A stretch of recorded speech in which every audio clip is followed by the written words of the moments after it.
Okay guys, welcome back to another video. So in my previous lesson I said if 6 exponent is the logarithm of 64 base 2 and it is written this way. What if we get more examples? For example, we are having 25.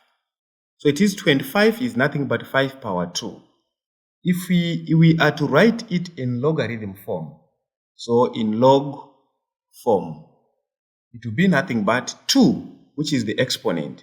2 exponent is equals to log 25 base 5. Okay, base 5. And also same goes if I were to put 100 here. It will be equals to 10 power 2. And in log form, it will be 2 is equals to the log 100 base 10. If I were to say 0,0001, what I will get here after making a standard form, I will get 1, 0, was it go 1, 2, 3, 4, negative 4. And in the form of logarithm, it means I'll get nothing but a minus 4 is equals to the logarithm 0.0001 base 10. So I think we are getting the concept here. So you find out the general formula is that C is equals to AX.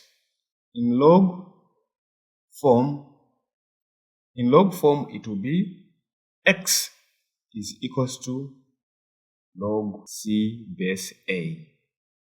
Okay, sometimes you need to convert the logarithm back to exponent, and you are having log 8 base 2 is equals to 3. So if you want to take it back to exponent, you just push the base up. So by doing so, it will be 8 is equals to 2 power 3. Then it ends here. Same goes if you are given log, let's say 121 base 11 is equals to 2. If you are to do so, you just pull this up. It will be 121 is equals to 11 power 2.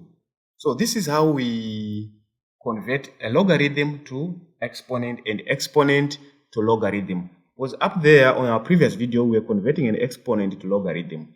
But also we can take a logarithm to exponent. Then sometimes you might get decimals like 0.1.